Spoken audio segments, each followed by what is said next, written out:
Hello friends, स्वागत है आप सभी का अपने यूट्यूब चैनल प्रूव पर। तो आ जाओ भाई सभी लोग, क्लास आपकी स्टार्ट हो गई है।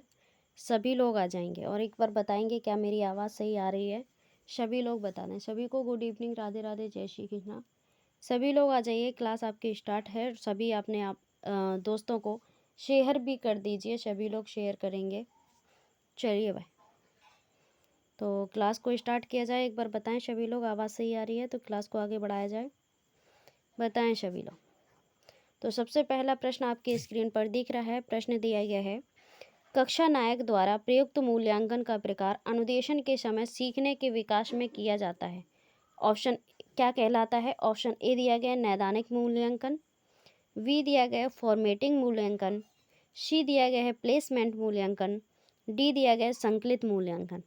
बताएं सभी लोग, प्रश्न नंबर ए के लिए सही आंसर क्या हो जाए? सभी लोग फटाफट आंसर करेंगे। सही आंसर क्या हो जाएगा प्रश्न नंबर एक के लिए, कर दीजिए। बताइए भाई। तो जितने लोग आ चुके हैं सभी लोग शेयर कर देंगे। सही आंसर बताएंगे प्रश्न नंबर एक का क्या हो जाएगा। तो सभी लोग याद रखना क्या होगा, फॉर्मेटिव मूल्यांकन सही हो जाएगा। ठीक है, सभी लोग याद रखेंगे क्या हो जाएगा प्रश्न नंबर एक का। जो लोग बी कर रहे हैं बिल्कुल सही है, फॉर्मेटिव मूल्यांकन बिल्कुल सही हो जाएगा। चलिए भाई आगे चलते हैं, प्रश्न नंबर दो देखते हैं। और प्रश्न नंबर दो यहाँ पर दिया गया है, निबंधात्मक प्रश्न के लिए निम्नलिखित में से कौन सबसे अच्छा विकल्प है? ऑप्शन ए दिया गया है न्यूटन के गति के नियम की चर्चा करें, बी दिया गया न्यूटन के गति के तीनों नियमों की व्याख्या करें, सी दिया गया है न्यूटन की गति का नियम क्या है, डी दिया गया न्यूटन की गति के नियम पर एक लेख लिखें। सही आंसर क्या हो जाएगा बताइए भाई। प्रश्न आपसे पूछा जा रहा है निबंधात्मक प्रश्न के लिए निम्नलिखित में से कौन सबसे अच्छा विकल्प है? बताएं भाई। सभी लोग बता देंगे प्रश्न नंबर दो के लिए सही आंसर क्या हो जाएगा। बताइए भाई। सभी लोग बताएंगे प्रश्न नंबर दो के लिए सही आंसर क्या हो जाएगा। तो यहाँ पर सभी लोग याद रखेंगे दो का सही आंसर हो जाएगा न्यूटन के गति के तीनों नियमों की व्याख्या करें। बी ऑप्शन बिल्कुल सही हो जाएगा, सभी लोग याद रखेंगे। ठीक है भाई, चलिए भाई आगे चलते हैं, प्रश्न नंबर तीन देखते हैं।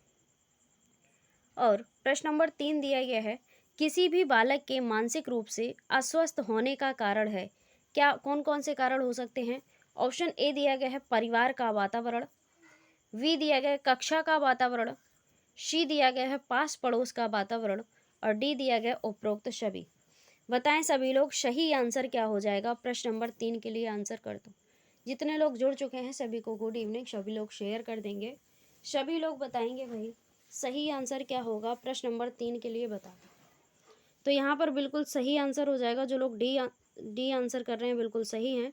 उपरोक्त तो सभी बिल्कुल सही आंसर हो जाएगा। डी बिल्कुल सही है। किसी भी बालक के मानसिक रूप से अस्वस्थ होने के कारण ये तीनों हो सकते हैं। परिवार का वातावरण भी हो सकता है, कक्षा का वातावरण भी हो सकता है और पास पड़ोस का भी वातावरण हो सकता है। ठीक है, तो सही आंसर हो जाएगा ये सभी। चलिए आगे चलते हैं, प्रश्न नंबर चार देख लेते हैं। प्रश्न नंबर चार दिया गया है, निम्नलिखित में से कौन सी संस्था सामाजिक परंपराओं के हस्तांतरण में सबसे अधिक योगदान करती है? ऑप्शन ए दिया गया परिवार, बी दिया गया विद्यालय, सी दिया गया पड़ोस और डी दिया गया इनमें से कोई नहीं। बताएं भाई प्रश्न नंबर चार के लिए बता दें सही आंसर क्या हो जाए। बताइए। सभी लोग बता देंगे प्रश्न नंबर चार के लिए सही क्या हो जाएगा। निम्नलिखित में से कौन सी संस्था सामाजिक परंपराओं के हस्तांतरण में सबसे अधिक योगदान करती है? बताइए। सभी लोग आंसर करेंगे फटाफट। कैसा कौन सा आंसर सही हो जाएगा? तो सभी लोग याद रखना ए ऑप्शन सही हो जाएगा, परिवार। क्या हो जाएगा? परिवार बिल्कुल सही आंसर हो जाएगा, सभी लोग याद रखेंगे। चलिए भाई आगे चलते हैं, प्रश्न नंबर पाँच देखते हैं। प्रश्न नंबर पाँच यहाँ पर दिया गया है, कहा गया है पियाजे के अनुसार मूर्त संक्रियाओं का स्तर किस अवधि में घटित होता है? जो मूर्त संक्रियाओं का स्तर है उसके बारे में पूछा गया है। ऑप्शन ए दिया गया जन्म से 2 वर्ष, बी दिया गया 2 से 7 वर्ष, सी दिया गया 7 से 11 वर्ष और डी दिया गया है 11 से 15 वर्ष। बताएं सभी लोग सही आंसर क्या हो जाएगा प्रश्न नंबर पाँच के लिए, बताओ। सभी लोग बता देंगे प्रश्न नंबर पाँच के लिए सही आंसर क्या हो जाएगा। बताइए भाई। तो सभी लोग याद रखना प्रश्न नंबर पाँच का यहाँ पर सही आंसर हो जाएगा 7 से 11 वर्ष। मूर्त संक्रियाओं का स्तर किस अवधि में घटित होता है? तो सभी लोग याद रखेंगे 7 से 11 वर्ष की अवस्था में ये घटित होता है, जो कि पियाजे के अनुसार जो अवस्थाएं बताई गई हैं उनके बारे में। ठीक है, चलिए भाई प्रश्न नंबर 6 देखते हैं। दिया गया है बालक में अपराधी प्रवृत्ति के विकसित होने का मुख्य कारण है। ऑप्शन ए दिया गया है परिवार का वातावरण, बी दिया गया है अनुशासनहीनता, सी दिया गया है आर्थिक अभाव, डी दिया गया है दोषपूर्ण पाठ्यक्रम। बताएं सभी लोग। प्रश्न नंबर 6 के लिए कमेंट करेंगे सही आंसर क्या हो जाएगा। सभी लोग बता देंगे प्रश्न नंबर 6 के लिए। और सभी लोग जितने लोग आ चुके हैं सभी लोग शेयर कर दो भाई, सभी लोग एक बार शेयर कर दो ताकि ज़्यादा से ज़्यादा लोग जुड़ सकें। कल से आपकी क्लास विधिवत रूप से होंगी। ठीक है, चलिए भाई बताइए क्या सही हो जाएगा। प्रश्न नंबर 6 के लिए बताएं सभी लोग। तो 6 का यहाँ पर सही आंसर हो जाएगा परिवार का वातावरण। सॉरी, यहाँ पर सही आंसर क्या हो जाएगा? परिवार का वातावरण बिल्कुल सही आंसर हो जाएगा। सभी लोग याद रखेंगे। ठीक है, चलिए भाई आगे चलते हैं। प्रश्न नंबर 7 देखते हैं। तो प्रश्न नंबर 7 यहाँ पर दिया गया है विशिष्ट बालकों की शिक्षा हेतु शिक्षक को ध्यान देना चाहिए। ऑप्शन ए दिया गया है अपने पहनावे पर, वी दिया गया है अनुशासन पर, सी दिया गया है व्यक्तिगत आवश्यकताओं और समस्याओं पर, डी दिया गया है पाठ्यक्रम पर। बताएं सभी लोग। प्रश्न नंबर 7 के लिए बताएंगे सही आंसर क्या हो जाएगा। सभी लोग बता दीजिए प्रश्न नंबर 7 के लिए सही आंसर क्या हो जाएगा। तो 7 का सी ऑप्शन बिल्कुल सही हो जाएगा। सभी लोग याद रखना भाई, क्या हो जाएगा? सी ऑप्शन बिल्कुल सही हो जाएगा। सभी लोग याद रखेंगे। आगे चलते हैं। प्रश्न नंबर 8 देख लेते हैं। दिया गया है समायोजन शिक्षा का मुख्य कार्य है। ऑप्शन ए दिया गया विद्यालय न आने वाले बच्चों को विद्यालय में लाना, वी दिया गया है, यहाँ थोड़ा सा छोटा इसको करते हैं, विशेष आवश्यकताओं वाले बच्चों को मुख्य धारा में लाना, सी दिया गया विशेष व सामान्य बच्चों को साथ पढ़ने की सुविधा देना, डी दिया गया उपरोक्त सभी। बताएं सभी लोग प्रश्न नंबर 8 का सही आंसर क्या हो जाएगा। सभी लोग बता दीजिए प्रश्न नंबर 8 का सही आंसर क्या हो जाएगा। तो 8 के लिए सभी लोग याद रखेंगे यहाँ पर डी ऑप्शन बिल्कुल सही हो जाएगा। सभी लोग याद रखना 8 का डी ऑप्शन सही हो जाएगा। सभी लोग याद रखेंगे। चलिए आगे चलते हैं। प्रश्न नंबर 9 देख लेते हैं। प्रश्न नंबर 9 यहाँ पर क्या दिया गया है सभी लोग देखेंगे। चलिए भाई, तो प्रश्न नंबर 9 देखते हैं। शिक्षा मनोविज्ञान का संबंध किससे नहीं है? यहाँ पर पूछा जा रहा है किससे नहीं है। ऑप्शन ए दिया गया मानव व्यवहार का अध्ययन, वी दिया गया मानसिक प्रक्रियाओं का अध्ययन, सी दिया गया सीखने के तरीकों का अध्ययन और डी दिया गया संचार माध्यमों का अध्ययन। बताएं सभी लोग प्रश्न नंबर 9 के लिए सही आंसर क्या हो जाएगा। बताइए भाई, सभी लोग बता देंगे प्रश्न नंबर 9 के लिए सही आंसर क्या होगा। तो यहाँ पर सभी लोग याद रखेंगे संचार माध्यमों का अध्ययन यहाँ पर सही हो जाएगा। ठीक है, किससे संबंध नहीं है? शिक्षा जो मनोविज्ञान का संबंध है वो आपका संचार माध्यमों का अध्ययन से संबंधित नहीं है। बाद बाकी यहाँ पर बात करते हैं कि मानव व्यवहार का अध्ययन भी है, मानसिक प्रक्रियाओं का अध्ययन भी है और सीखने के तरीकों का भी अध्ययन है। तो यहाँ पर ये सारे तीनों सही होंगे। बाद बाकी पूछा गया था कि जो नहीं है, तो यहाँ पर डी ऑप्शन सही हो जाएगा। सभी लोग याद रखेंगे। आगे चलते हैं। प्रश्न नंबर 10 देखते हैं। प्रश्न नंबर 10 दिया गया है निम्नलिखित में से कौन सा विकास का सिद्धांत नहीं है? जो नहीं है वो बताना है। ऑप्शन ए दिया गया है विकास लंबवत न होकर वृत्ताकार होता है, वी दिया गया विकास क्रमबद्ध होता है, सी दिया गया विकास निरंतर होता है और डी दिया गया विकास मशीनी प्रक्रिया है। बताएं सभी लोग। प्रश्न नंबर 10 के लिए बता देंगे सही आंसर क्या हो जाए। बताइए भाई, प्रश्न नंबर 10 के लिए बताएंगे सही आंसर क्या हो जाएगा। एकदम सभी का सही आंसर आना चाहिए और सभी लोग लाइक शेयर भी करते रहेंगे। प्रश्न नंबर 10 का क्या हो जाएगा। तो यहाँ पर याद रखना विकास मशीनी प्रक्रिया है। ये आंसर क्या हो जाएगा? सही हो जाएगा। क्यों हो जाएगा? क्योंकि यहाँ पर पूछा गया था विकास का सिद्धांत नहीं है। तो यहाँ पर ये तीनों जो दिए गए हैं ना, ये तीनों सही हो जाएंगे। ठीक है, लेकिन जो डी आंसर है वो बिल्कुल सही हो जाएगा, क्योंकि यहाँ पर क्या है विकास जो होता है वो मशीनी प्रक्रिया नहीं होती है। ठीक है, तो नहीं ही पूछा गया था कि कौन सा नहीं है। प्रश्न नंबर 11 देख लेते हैं। दिया गया है मनोवैज्ञानिक के अनुसार बाल विकास की कौन सी अवस्था सबसे जटिल व कठिन है? ऑप्शन ए दिया गया शैशवावस्था, वी दिया गया है किशोरावस्था, सी दिया गया है बाल्यावस्था और डी दिया गया है इनमें से कोई नहीं। बताएं सभी लोग प्रश्न नंबर 11 के लिए सही आंसर क्या हो जाएगा, बताइए भाई। सभी लोग बता देंगे प्रश्न नंबर 11 के लिए सही आंसर क्या हो जाएगा। पूछा गया है मनोवैज्ञानिक के अनुसार बाल विकास की कौन सी अवस्था सबसे जटिल व कठिन है। तो यहाँ पर 11 के लिए सभी लोग आंसर करेंगे, सबसे जटिल और कठिन बताई गई है किशोरावस्था। सभी लोग याद रखेंगे क्या हो जाएगा, बी ऑप्शन बिल्कुल सही हो जाएगा। जो लोग वी आंसर कर रहे हैं बिल्कुल सही कर रहे हैं। चलिए भाई प्रश्न नंबर 12 देखते हैं। दिया गया है वृद्धि को प्रभावित करने वाला कारक है। ऑप्शन ए दिया गया है पर्यावरण, वी दिया गया है स्वास्थ्य, सी दिया गया है आहार और डी दिया गया है ये सभी। बताएं सभी लोग वृद्धि को प्रभावित करने वाला कारक कौन कौन सा है, बताओ भाई सभी लोग। क्या पर्यावरण होता है, बिल्कुल होता है। स्वास्थ्य होता है, बिल्कुल होता है।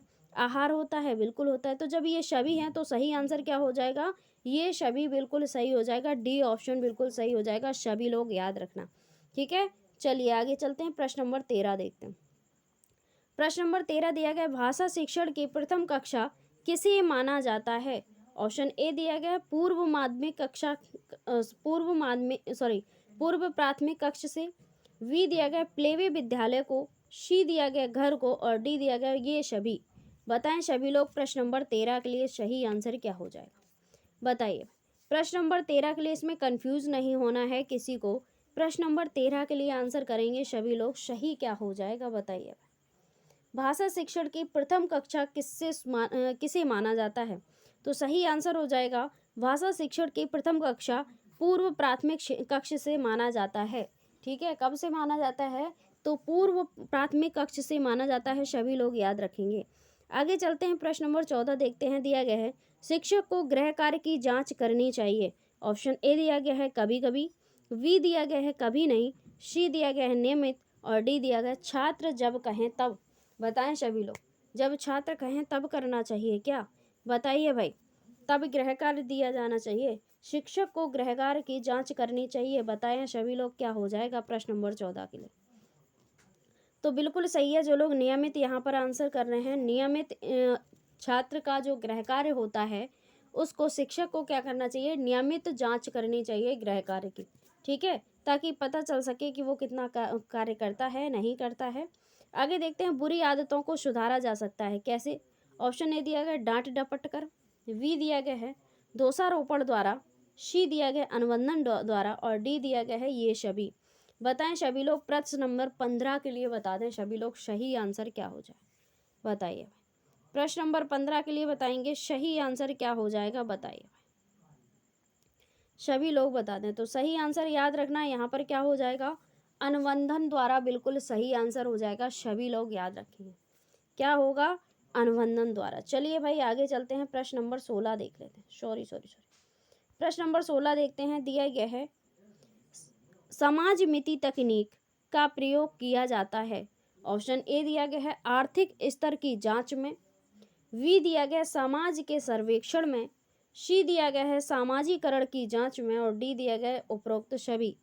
बताएं सभी लोग प्रश्न नंबर 16 के लिए सही आंसर क्या हो जाएगा, सभी लोग बता देंगे प्रश्न नंबर 16 के लिए सही आंसर क्या हो जाएगा, बताइए। समाज मिति तकनीक का प्रयोग किया जाता है आर्थिक स्तर की जांच में, समाज के सर्वेक्षण में, सामाजिकरण की जांच में या उपरोक्त सभी। बताएं सभी लोग प्रश्न नंबर 16 के लिए बता देंगे।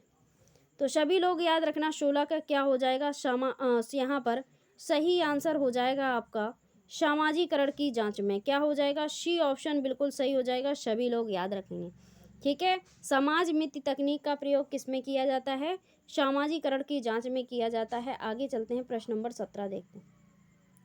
दिया गया है निम्न में से कौन सी सृजनात्मकता की विशेषता नहीं है। जो नहीं है वो बताना है। ऑप्शन ए दिया गया मौलिकता, वी दिया गया है उत्पादकता, सी दिया गया है अपरिवर्तनशीलता और डी दिया गया है नवीन ज्ञान की खोज। बताएं सभी लोग प्रश्न नंबर 17 के लिए क्या सही हो जाएगा, सभी लोग बता देंगे प्रश्न नंबर 17 का सही आंसर क्या हो जाएगा, बताइए। निम्न में से कौन सी सृजनात्मकता की विशेषता नहीं है, बताएं भाई। तो यहाँ पर देखो देखते हैं प्रश्न नंबर 17 के लिए।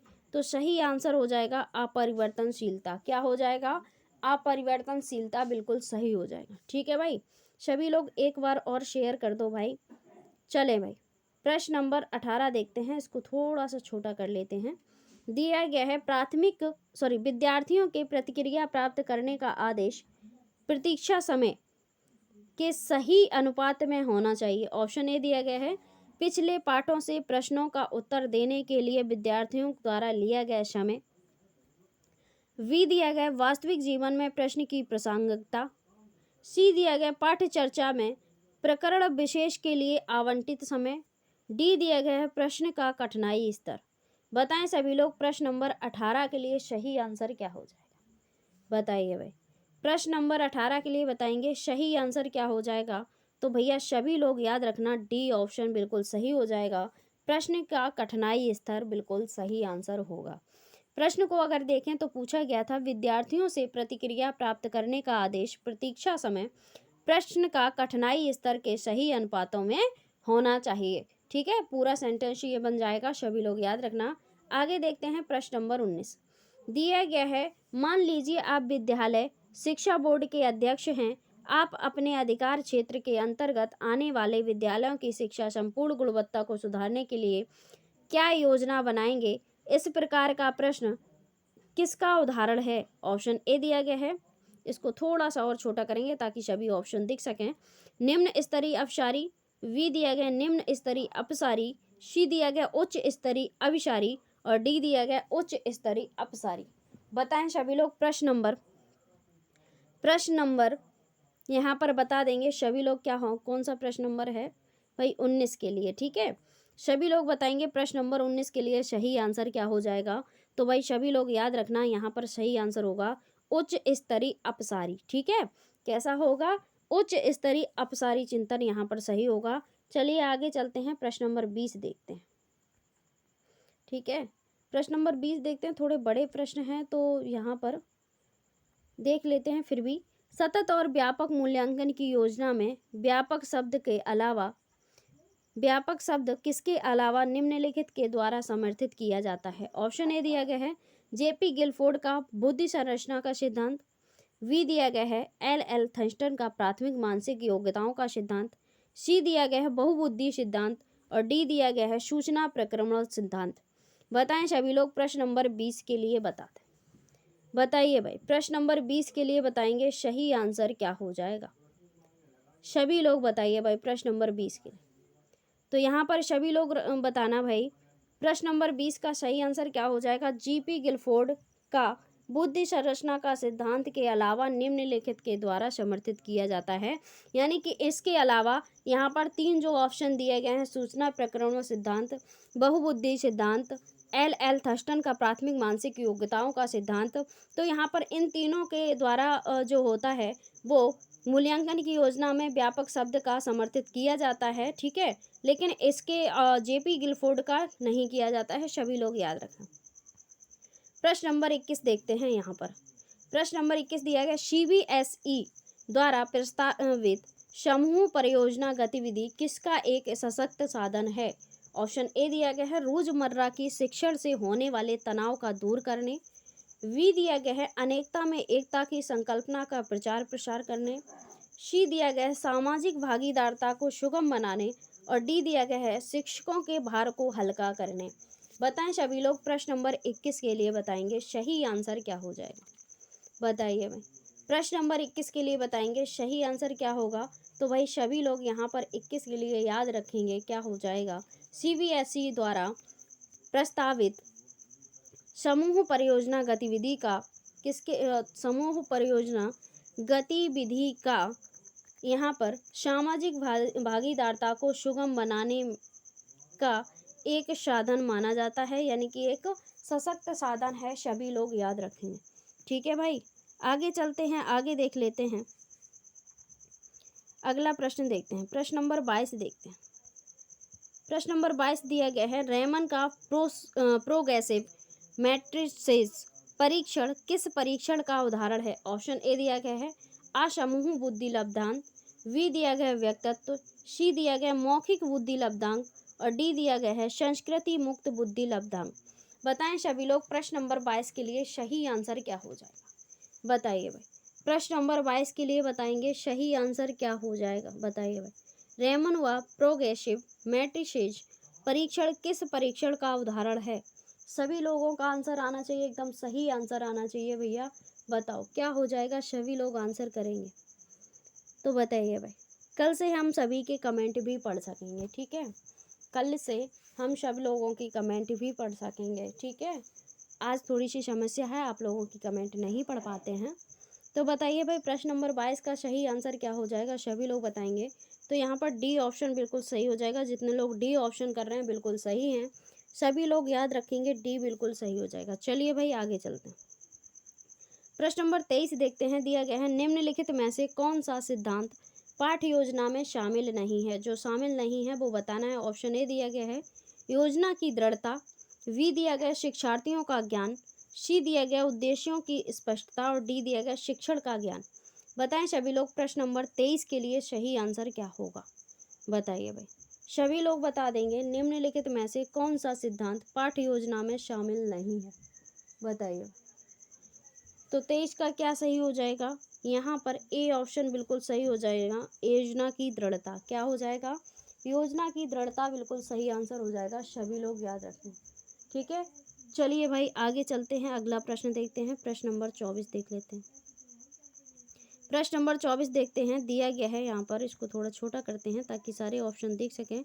तो 24 नंबर प्रश्न यहाँ पर देखा, दिया गया है एक महिला ने भोजन प्राप्त करने के लिए अपने बच्चे को बेच दिया। इस खबर को किस आधार पर अच्छी तरह समझा जा सकता है। ऑप्शन ए दिया गया मनोसामाजिक सिद्धांत, बी दिया गया पुनर्वलित आकस्मिकताओं का सिद्धांत, सी दिया गया है मनोविश्लेषणात्मक सिद्धांत, डी दिया गया पदानुक्रमिक आवश्यकताओं का सिद्धांत। बताएं सभी लोग, प्रश्न नंबर 24 के लिए बताएंगे सही आंसर क्या हो जाएगा। भैया एक महिला ने भोजन प्राप्त करने के लिए अपने बच्चे को बेच दिया। इस खबर को किस आधार पर अच्छी तरह समझा जा सकता है। आपके सामने 4 सिद्धांत दिए गए हैं। मनोसामाजिक सिद्धांत, पुनर्वलित आकस्मिकताओं का सिद्धांत, सी दिया गया है मनोविश्लेषणात्मक सिद्धांत, डी दिया गया पदानुक्रमिक आवश्यकताओं का सिद्धांत। सही आंसर क्या हो जाएगा, तो सभी लोग याद रखिएगा, यहाँ पर हो जाएगा पदानुक्रमिक आवश्यकताओं का सिद्धांत, ठीक है। क्योंकि उसको आवश्यकता पड़ी किसकी, भोजन की, इसीलिए उसने क्या किया, अपने बच्चे को बेच दिया। तो पदानुक्रमिक आवश्यकताओं का सिद्धांत यहाँ पर सही हो जाएगा, सभी लोग याद रखना। प्रश्न नंबर 25 देखते हैं, दिया गया है बुद्धि लब्धांक यानी कि IQ के आधार पर विभिन्न समूहों में विद्यार्थियों का वर्गीकरण उनकी स्वगरिमा को है और उनके शैक्षणिक निष्पादन को है। तो यहाँ पर दिया गया है, ऑप्शन ए दिया गया घटाता है, बी दिया गया घटाता प्रभावित नहीं करता है, सी दिया गया बढ़ाता घटाता है और डी दिया गया है बढ़ाता बढ़ाता है। बताएं, दो जगह यहाँ पर आपकी जगह खाली पड़ी हुई है, वहाँ पर ये दो शब्द दिए गए हैं। तो बताएं कौन सा यहाँ पर आ जाएगा। प्रश्न नंबर 25 के लिए बताएं सभी लोग, भरिए भाई, खाली स्थान को भरना है, सभी लोग फिल करेंगे। सही क्या हो जाएगा बताइए भाई, सभी लोग बता दें, बताएंगे। तो यहाँ पर 25 के लिए सभी लोग याद रखेंगे बी ऑप्शन सही हो जाएगा।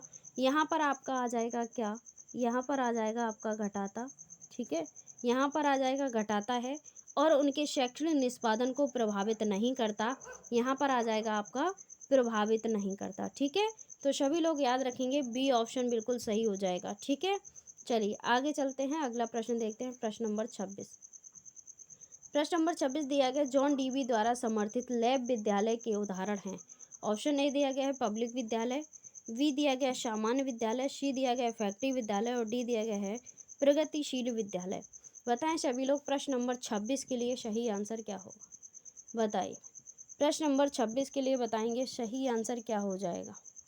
जॉन डीवी द्वारा समर्थित लैब विद्यालय के उदाहरण हैं, कौन से हैं बताइए भाई, सभी लोग बता देंगे सही आंसर क्या होगा, बताइए।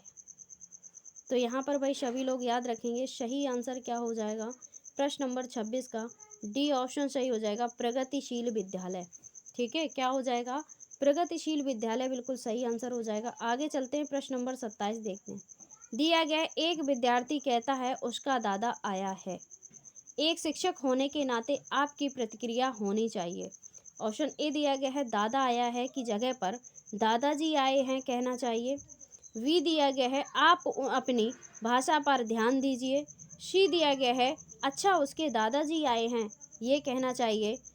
डी दिया गया है बच्चे आप सही वाक्य बोल नहीं रहे हैं। बताइए भाई क्या सही हो जाएगा, सभी लोग बताएंगे प्रश्न नंबर 27 के लिए। बताइए भाई अगर कोई विद्यार्थी है, आप एक शिक्षक हैं और आपकी कक्षा में एक विद्यार्थी है और वो कह रहा है कि उसके दादाजी आए हैं या उसका दादाजी आया है, सॉरी, और या वो कहता है उसका दादाजी आया है, तो आप एक शिक्षक होने के नाते क्या प्रतिक्रिया होनी चाहिए आपकी? तो आपकी प्रतिक्रिया होनी चाहिए, आप रिपीट करेंगे अच्छा उसके दादाजी आए हैं। तो बच्चे को सीधी सी बात है, जब बालक ये वाक्य सुनेगा तो उसके लगेगा कि हाँ मैंने जो वाक्य बोला है वो गलत है और सर ने जो वाक्य बोला है वो सही है। दोबारा से ऐसी गलती नहीं करेगा, आपके अनुकरण द्वारा वो सीखने का प्रयास करेगा। संकल्पनाओं की व्यवस्थित प्रस्तुति विकास के निम्नलिखित किन सिद्धांतों के साथ संबंधित हो सकती है? ऑप्शन ए दिया गया है विकास के परिणाम स्वरूप वृद्धि होती है। वी दिया गया विकास विषम जातीयता से स्वायत्तता की ओर अग्रसर होता है।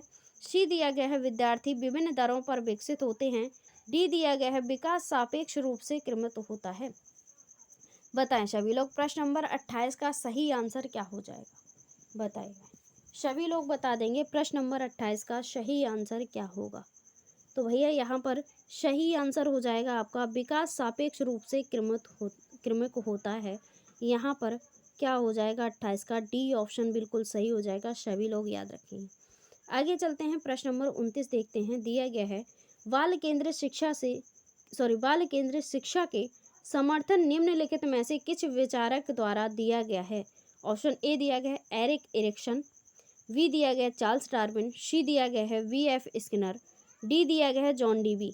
बताएं सभी लोग प्रश्न नंबर 29 के लिए सही आंसर क्या हो जाएगा? बाल केंद्रित शिक्षा के समर्थन निम्नलिखित में से किस विचारक द्वारा किया गया है? तो यहाँ पर सही आंसर होगा जॉन डीवी। ठीक है, जॉन डीवी बिल्कुल सही हो जाएगा। और जॉन डीवी ने क्या बताया भैया, सभी लोग कमेंट करके बताएंगे कि जॉन डीवी ने कितने ध्रुवीय प्रणाली का दिया जो सिद्धांत है वो दिया है। तो भाई यहाँ पर देख लेंगे त्रिध्रुवीय सिद्धांत दिया है। क्या दिया है? त्रिध्रुवीय दिया है, सभी लोग याद रखेंगे। अगर द्विध्रुवीय की बात आती है तो द्विध्रुवीय से एडम्स को याद रखेंगे द्विध्रुवीय में। ठीक है, सभी लोग याद रखेंगे। आगे चलते हैं अगले प्रश्न की तरफ चलिए भाई, तो आगे चलते हैं, आगे देखते हैं प्रश्न नंबर 30 को देख लेते हैं। ये थोड़ा सा बड़ा है, इसको थोड़ा छोटा करना पड़ेगा भाई। ठीक है, तो यहाँ पर देखते हैं प्रश्न नंबर 30। एकल अभिभावक वाले बच्चों को पढ़ाते समय शिक्षक को ऑप्शन ए दिया गया है स्थिर और एक रूप वातावरण उपलब्ध कराना चाहिए। वी दिया गया इस तथ्य को अनदेखा करना चाहिए और ऐसे बच्चों के साथ अन्य बच्चों के समान व्यवहार करना चाहिए। सी दिया गया है एक प्रकार के बच्चे के साथ भिन्न प्रकार से व्यवहार करना चाहिए।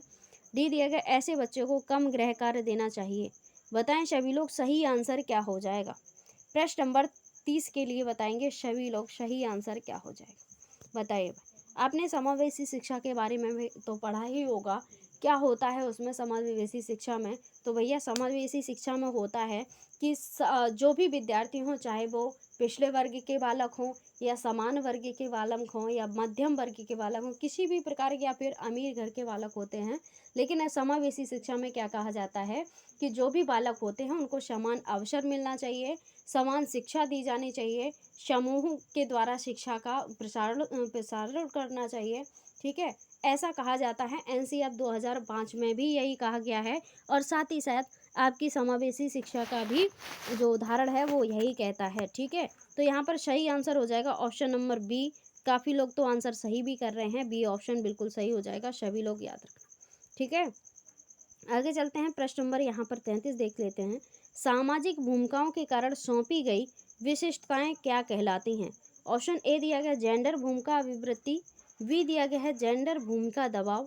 सी दिया गया है जेंडर भूमिका रूढ़िबद्धता और डी दिया गया है जेंडर भूमिका नैदानिकी। बताएं सभी लोग प्रश्न नंबर 33 के लिए सही आंसर क्या हो जाएगा? बताइए प्रश्न नंबर 33 का सही आंसर क्या हो जाएगा? तो सभी लोग यहाँ पर याद रखना जेंडर भूमिका रूढ़िबद्धता बिल्कुल सही हो जाएगा, सभी लोग याद रखना। ठीक है, 33 का जो लोग सी कर रहे हैं बिल्कुल सही हैं। चलिए आगे चलते हैं, प्रश्न नंबर 34 देख लेते हैं।